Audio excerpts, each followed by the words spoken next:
capítulo 1 de Êxodo e o versículo 10, que diz assim: Eia, usemos sabiamente para com ele, para que não se multipliquem e aconteça que, vindo guerra, ele também se ajunte com os nossos inimigos e peleje contra nós e suba da terra. E os egípcios puseram sobre eles maiorais de tributos, para os afligirem com as suas cargas, e edificaram a Faraó cidade de tesouros, Pitom e Ramessés. Mas quanto mais os afligiu, tanto mais se multiplicava e tanto mais crescia, de maneira que se enfadavam por causa dos filhos de Israel.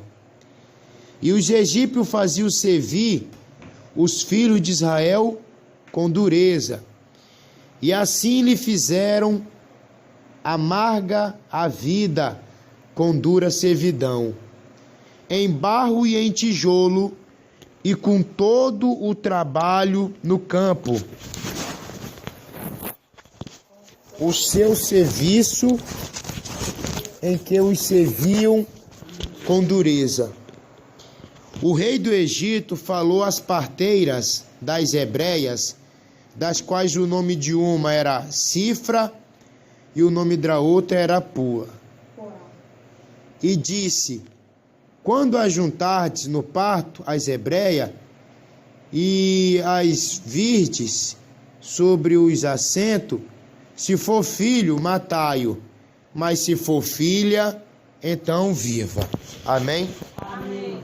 No nome de Jesus. Levante a Bíblia ao céu e fala comigo: meu Deus, me ajuda, me dá vitória, tem misericórdia de mim, em nome de Jesus. Podemos assentar, meus irmãos. Eu quero lhe mostrar mais um versículo no nome de Jesus. Diga glória a Deus. Irmãos, em nome de Jesus Cristo, nós lemos aqui no capítulo 1, versículo de número 11. No final do versículo, você vai ver duas palavras chamadas Pitom e Ramesses. Essas duas palavras, Pitom e Ramesses, era centro de macumba que os filhos de Israel eram obrigados a construir os centros de macumba para Faraó invocar a outros deuses. Esses centros de macumba, a qual os filhos de Israel fizeram naquela época, ainda hoje eles existem.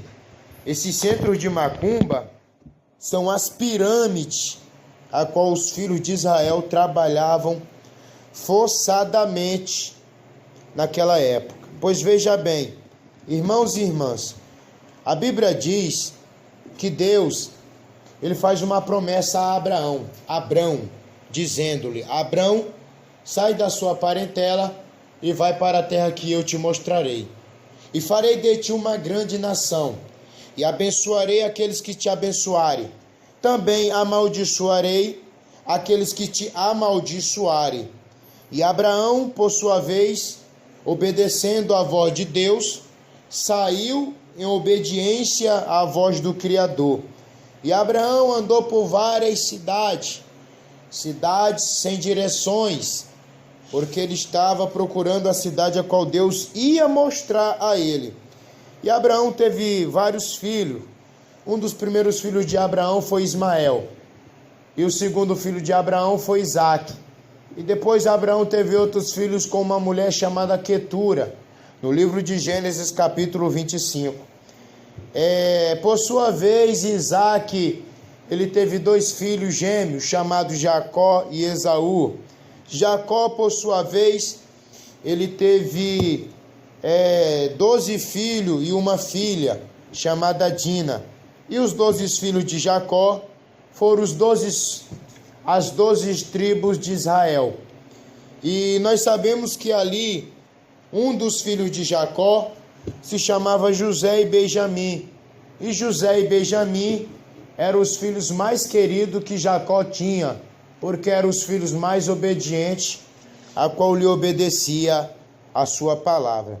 E nós sabemos que Deus ele começou a se manifestar a um dos filhos de Jacó, chamado José. Deus começou a falar com José através de sonho. Deus ele fala através de profecia, através de revelações, através de sonhos, através de pregação, através de enigmas que são as suas parábolas.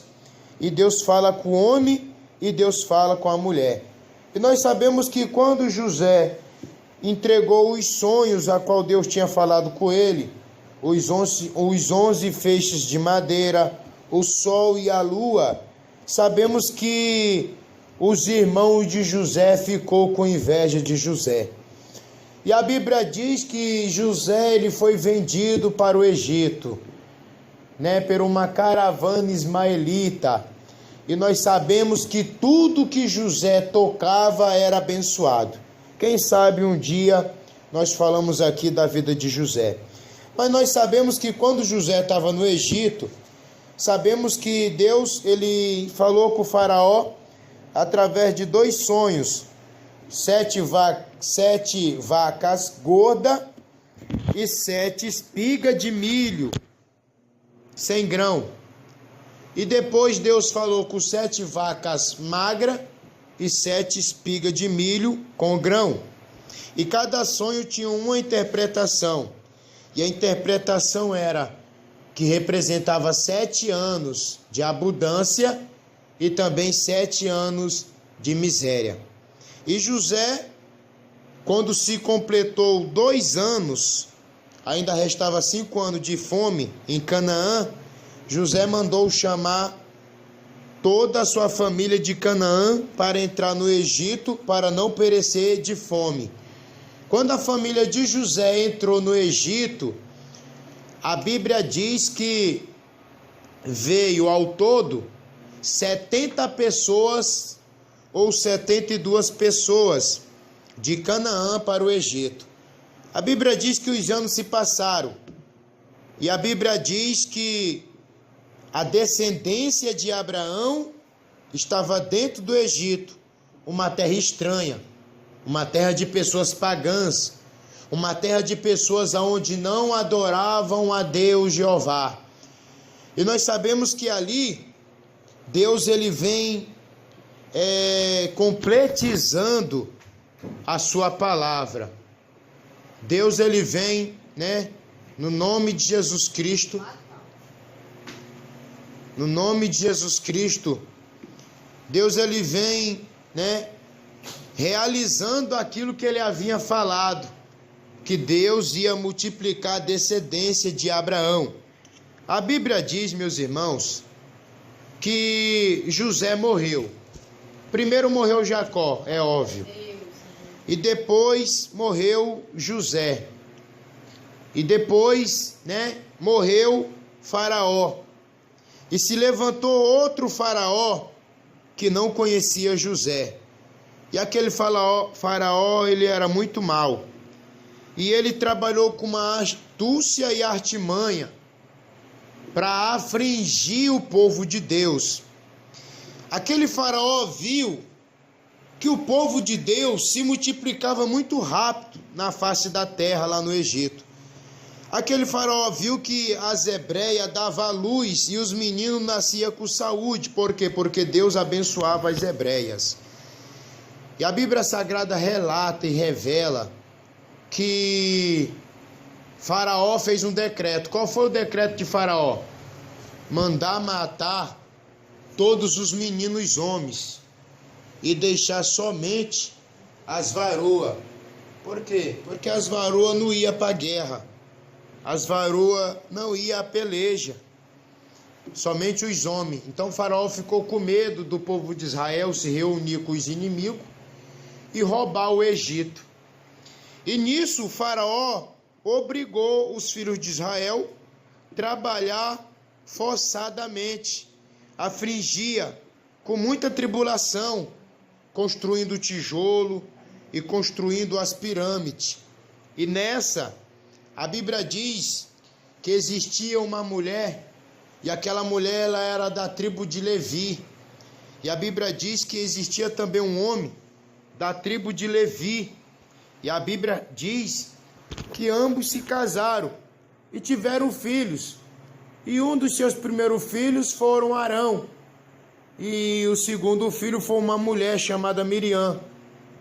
E a Bíblia diz que depois veio Moisés. Quando veio Moisés, a Bíblia diz que o decreto já estava formado por Faraó para matar os meninos varão. E a Bíblia diz que conseguiram esconder Moisés ainda durante 3 meses. E depois de 3 meses, a mãe de Moisés colocou Moisés para descer no rio Nilo. No rio Nilo. E a Bíblia diz que no momento ao qual Moisés descia no rio Nilo, a filha de Faraó estava se banhando, ou seja, tomando banho. E encontrou o cesto descendo nas águas. E a palavra do Senhor diz que a filha de Faraó pegou o menino e levou o menino para o palácio de Faraó. Moisés cresceu no palácio de Faraó com todas as riquezas do Egito, mas a Bíblia diz que Moisés ele não se contendia com o sofrimento do povo de Deus, com o sofrimento dos seus parentes, com o sofrimento da sua raça, porque Moisés pertencia à linhagem do povo de Israel e não à linhagem dos egípcios, porque a linhagem dos egípcios era da descendência de Cã, filho de Noé. A Bíblia diz, meus irmãos, que Moisés ele via o sofrimento do povo de Israel. E a Bíblia relata e revela que Moisés ele não gostava do sofrimento do povo de Deus, é óbvio. E uma certa vez ele viu um egípcio agredindo um hebreu. Moisés não gostou das atitudes dos egípcios e matou um egípcio e escondeu o corpo daquele egípcio debaixo das areias. E depois de alguns dias houve outra briga, só que dessa vez era 2 hebreus brigando, e Moisés falou: por que vocês brigam? Vocês já estão num sofrimento e ainda brigam. Um dos israelitas falou: quem te constituiu como juiz sobre nós? Tu não vai fazer com nós o que você fez com aquele egípcio. Não vai nos matar, né? Moisés ficou com medo. E Moisés ficou com medo de Faraó saber que ele matou um egípcio e de Faraó mandar matar ele. Mas isso já era o início da obra de Deus na vida de Moisés. Moisés saiu do Egito correndo com medo e foi para o deserto. Quando ele chega no deserto, ele viu um poço. E quando ele viu aquele poço, ele viu que as filhas de Jetro eram pastoras e apacentavam rebanhos, né? Naquela época as mulheres trabalhavam. Jetro não tinha filho homem, só tinha filha mulher. Então as filhas de Jetro tomavam de conta do rebanho. Na época de hoje, as pessoas pegam esses versículos e usam para levantarem mulheres pastoras na face da terra. Não tem pastora. Existem mulheres capacitadas para trabalhar na obra de Deus, mas pastora não existe. Enfim, a Bíblia diz, meus irmãos, que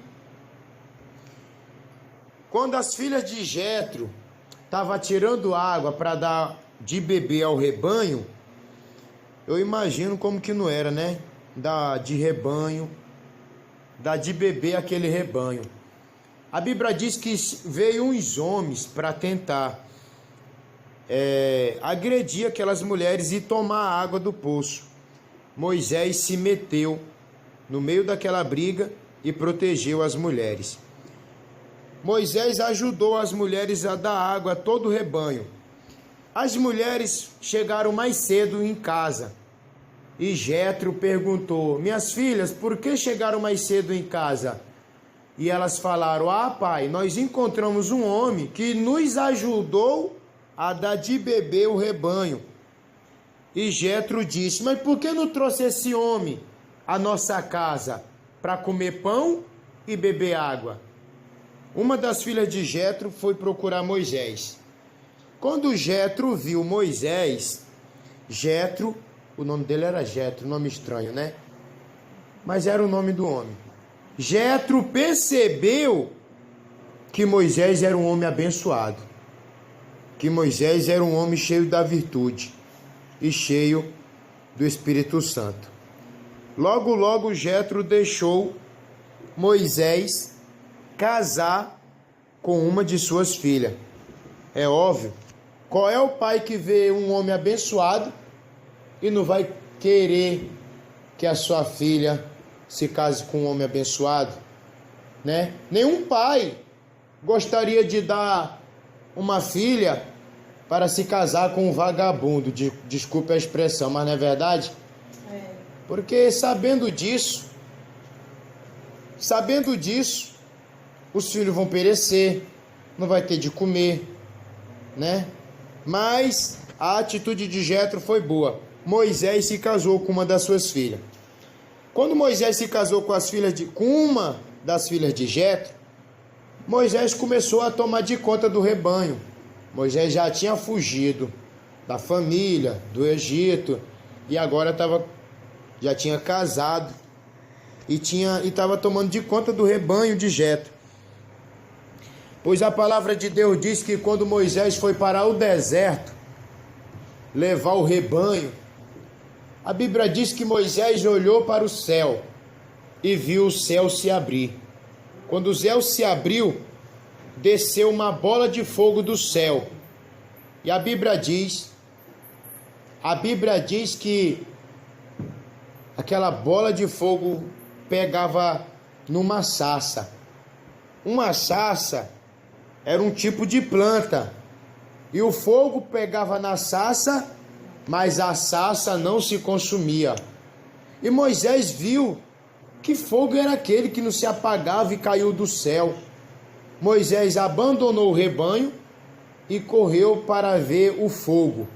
Quando Moisés se aproxima do fogo, a Bíblia diz que um anjo falou do céu dizendo: Moisés, tira a sandália dos teus pés, porque o lugar que tu está pisando é santo.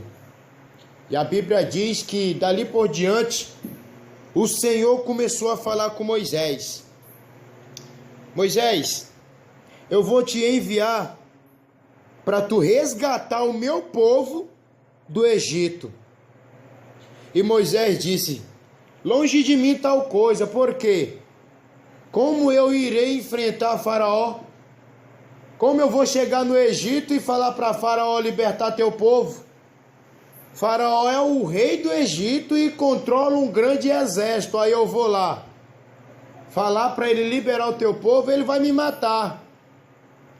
Quando eu chegar lá, o que é que eu vou falar para ele? E o Senhor falou para Moisés: se alguém te perguntar quem te enviou, tu vai falar apenas uma palavra: o eu sou te enviou. O eu sou é um dos nomes do Senhor. Eu te enviei. E Deus perguntou a Moisés: Moisés, o que é que tu tem na mão? E ele, tinha um cajado, um pedaço, um bordão, um pedaço de madeira. E Deus falou para Moisés: Moisés, lança esse pedaço de madeira no chão. E o pedaço de madeira se transformou em uma serpente. E Moisés ficou com medo da serpente, Quem não tem medo de cobra, meus irmãos? Cobra venenosa. Quem vai pegar uma cobra venenosa com a mão? Ninguém, né?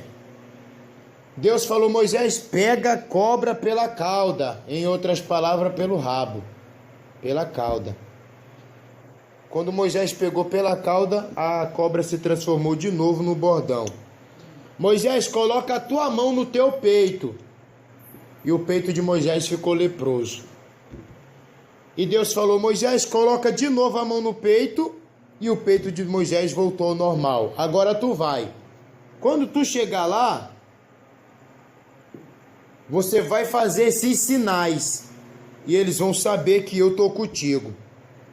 Só que Moisés pensou que ia ser fácil, né? Bom, agora eu sou usado com o sinal, vai ser fácil.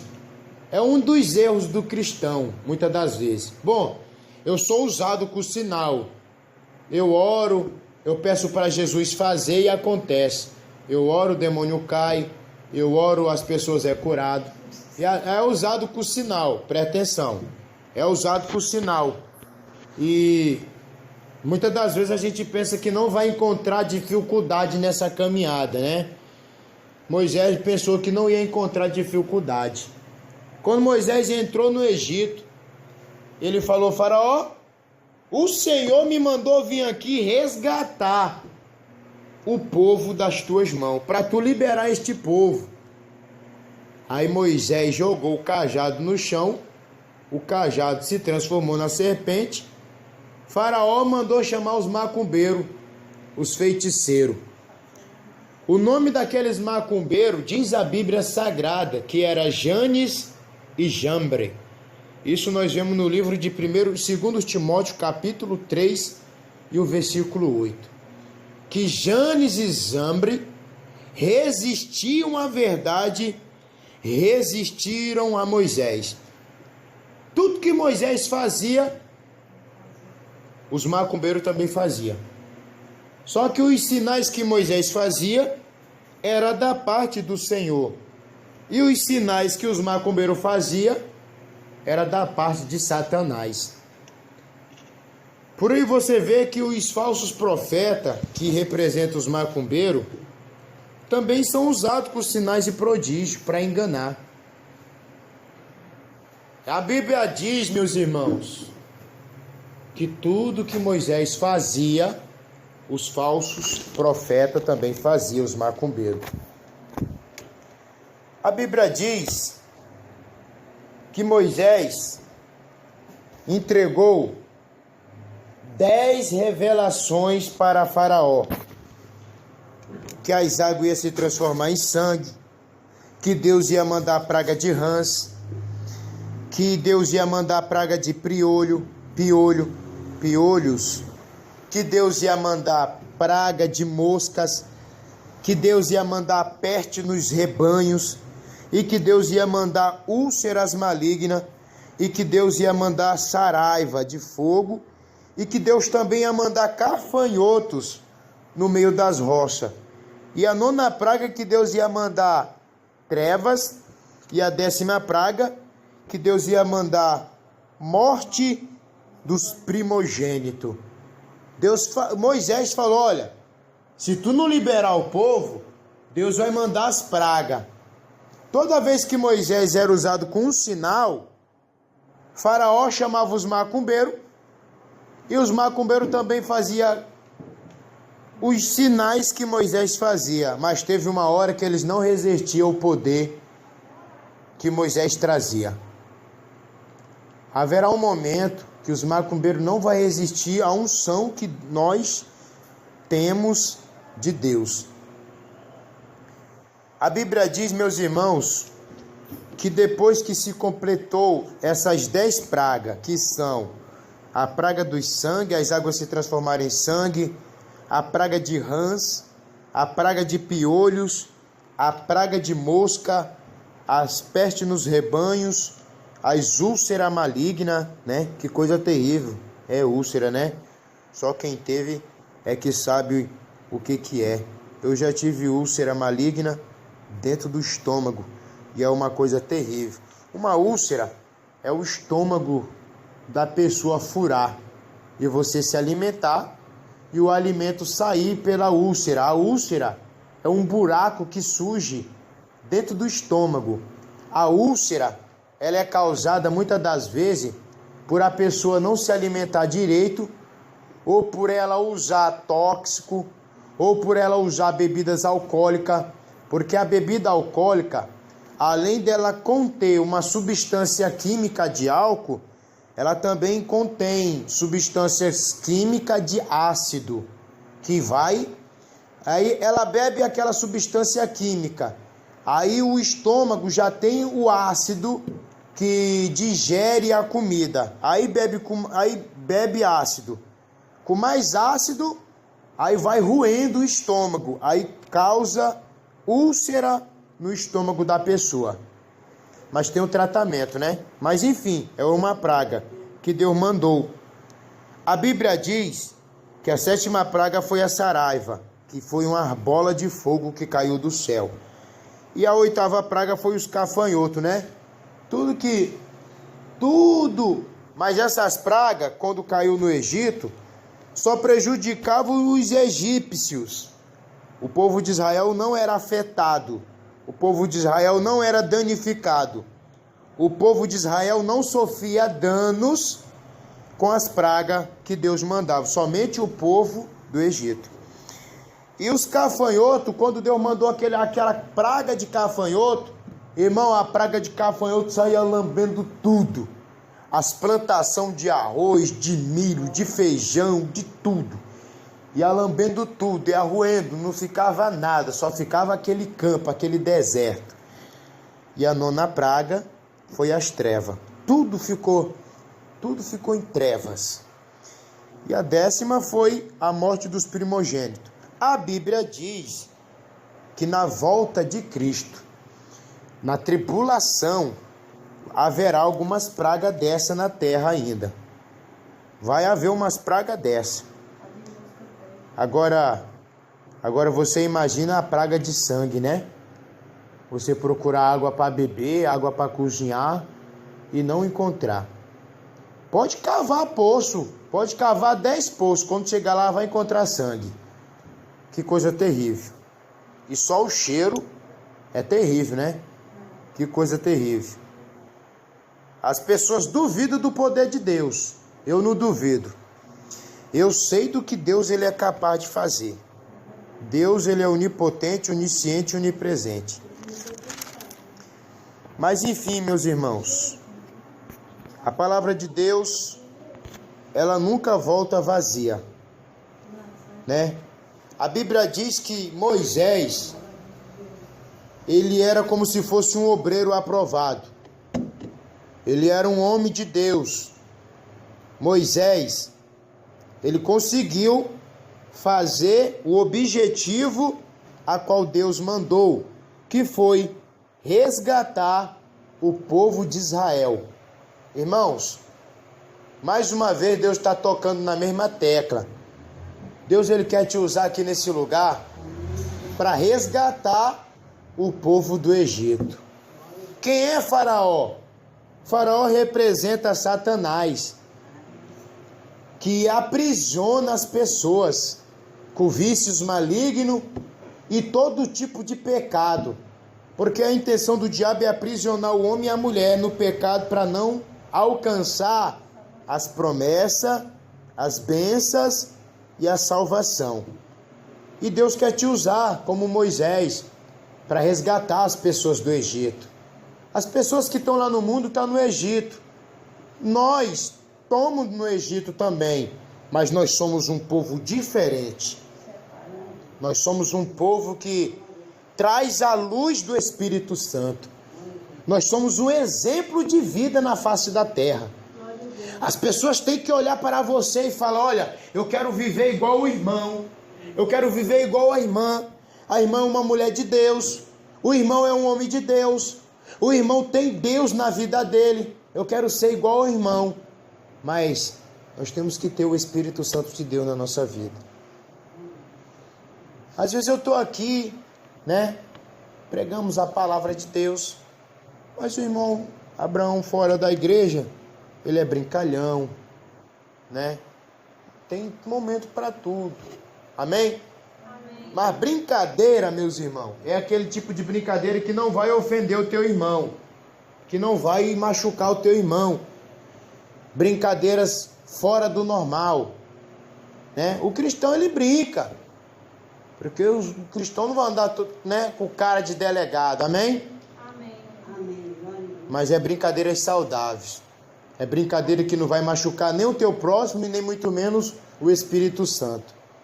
Brincadeira de chocarrice, brincadeira de mentira, brincadeiras que não convém, brincadeira que vai machucar o teu irmão, brincadeira que vai ofender o teu irmão, brincadeira que vai fazer o teu irmão tropeçar, brincadeira que vai fazer o teu irmão falar coisas que não convém. Esse tipo de brincadeira o povo de Deus não brinca, amém? Amém. Mas enfim, meus irmãos, Moisés, ele completou a obra a qual Deus colocou na mão dele, que foi resgatar o povo do Egito, caminhou pelo deserto, escreveu os 10 mandamentos, levou o povo de Israel à terra prometida, mas teve uma hora que Moisés saiu da graça.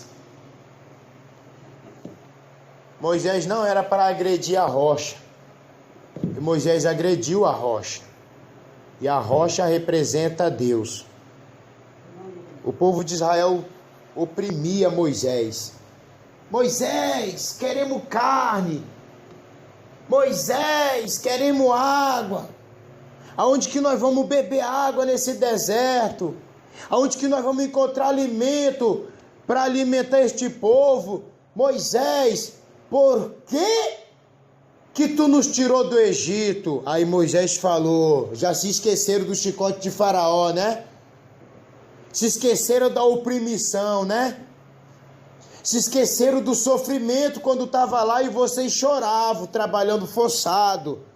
E agora Deus tirou vocês de lá e vocês estão chorando. Mas Moisés, lá no Egito era bom. Não faltava alho, não faltava pepino, não faltava melão, não faltava peixe, não faltava sardinha. E o povo de Israel se esqueceram que o Deus que eles serviam é o Deus da providência. Aleluia. É o Deus que faz existir o que não existe. É o Deus que capacita o fraco. É o Deus que levanta o abatido. É o Deus que transforma a vida de um macumbeiro, a vida de um traficante, a vida de um assaltante, a vida de um mentiroso, a vida de um alcoólatra, a vida de um vagabundo, a vida de uma pessoa que ninguém dá nada por ela. Deus vai lá e diz, olha, eu tenho poder para transformar. Amém? Amém. Glória a Deus. Esse é o poder de Deus, meus irmãos. Mas o povo a Moisés. Deus falou para Moisés, Moisés, tu passou tanta provação, tu vai só olhar a terra prometida, tu não vai entrar nela, Moisés. Irmão, Moisés chorou tanto. Senhor, eu sofri tanto com esse povo, eu não vou entrar na terra prometida não. Tu vai ver, mas tu não vai entrar. Irmão, quando Moisés estava perto de morrer, Deus mandou Moisés subir as montanhas. Moisés subiu as montanhas muito altas. Lá de cima das montanhas, Moisés viu a terra prometida, Canaã. E a terra prometida manava leite e mel. Tinha muito leite e muito mel. Quem gosta de mel diz amém. O irmão João me deu quase 1,5 litro de mel. Já tá Eu não, quem está comendo é os outros. Você comeu um bocado de vez. Bocado de vez, mas não é eu que estou comendo todo. Algumas vezes. Leite também é bom. Quem gosta de leite diz amém. Amém. Amém, né? Quando vinha as 7 vacas magras também da aprovação, eu quero ver tu dar glória. Amém? Amém. Em tudo dai glória, porque esta é a vontade de Deus, diz a Bíblia Sagrada. Amém. Irmão, a Bíblia diz que Moisés mandou 2 homens, melhor dizendo, Moisés mandou 12 homens ir na terra prometida e espiar a terra. Irmão, os 12 homens trouxeram um cacho de uva. O cacho de uva era tão grande que era 2 homens para trazer o cacho de uva. Imagina como que não era o cacho de uva. Olha o tamanho do cacho de uva. A Bíblia diz que eles amarraram uma madeira e cada um pegou na ponta da madeira e botou no ombro e levaram o cacho de uva porque era grande, a terra prometida. A terra prometida que nós lutamos, a terra prometida que nós, desejamos, é o quê? O céu. O céu agora é a terra prometida que Deus prometeu para nós. Então, meus irmãos, a palavra que eu deixo para vocês é: persevere. Persevere. Nunca desista. No meio das lutas, dificuldades, provações, nunca desista das promessas que Deus te prometeu. Amém. Se você desistir das promessas que Deus te prometeu, você é fraco. E você é covarde. Amém? Amém. E lá no céu não entra fraco nem covarde. Amém? Amém. Você não vai deixar o diabo roubar as promessas. Amém? Amém. Então nessa madrugada, nessa vigília de bênção e de vitória, eu creio, Deus possa te abençoar, Deus possa te guardar, Deus possa te livrar, Deus possa te proteger, e que aquilo que tu veio buscar, Deus possa estar te dando hoje, em nome do Pai, em nome do Filho e em nome do Divino Espírito Santo de Deus. Digam amém.